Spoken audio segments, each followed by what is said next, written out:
এভাবেই সময় সংবাদের ক্যামেরায় বাংলাদেশ সীমান্তের বিভিন্ন পয়েন্ট দিয়ে বিজিবি ও কোস্টগার্ডের চোখ ফাঁকি দিয়ে মিয়ানমারের রোহিঙ্গাদের অবৈধভাবে এদেশে ঢুকে পড়ার দৃশ্য ধরা পড়ল।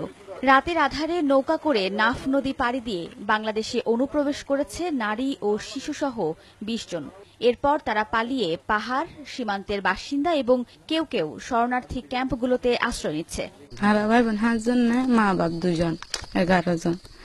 বস আছে 12 জন আছে না। আর তারিয়ে কিছু মানুষ মারা ধরানো মানে বেড়েন্দ্র মারি গত নালা ফেলে মারি মিলিটারির মুখ গলিয়ে গদ্দর বাঁ ফেলে বাদে সামানা দিন নিতার গো নৌকালের আসবেন বেশি কষ্ট করে আসেন। পুলিশে বেশি অত্যাচার করে।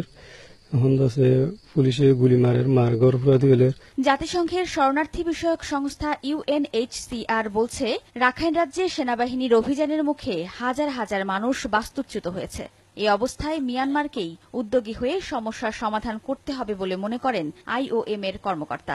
আন্তর্জাতিক গণমাধ্যমের সূত্রে জানতে পেরেছি যে অনেক লোক সেখানে বাস্তুচ্যুত হয়েছে, কিছু কিছু মানুষ নির্যাতনের শিকার হয়েছে। এই পরিস্থিতিতে প্রথম যেটি প্রয়োজন সেটি তাদের মানবিক সেবাটা নিশ্চিত করা। মায়ানমারের নিজস্ব ভূখণ্ড এবং অভ্যন্তরীণ বিষয়, তারা যদি তাদের নাগরিকদের অধিকার নিশ্চিত করার জন্য চেষ্টা করে তাহলে এই সমস্যাটা কিন্তু আর থাকে না।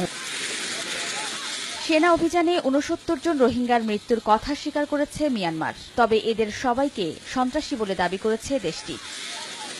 সময় সংবাদ, কক্সবাজার।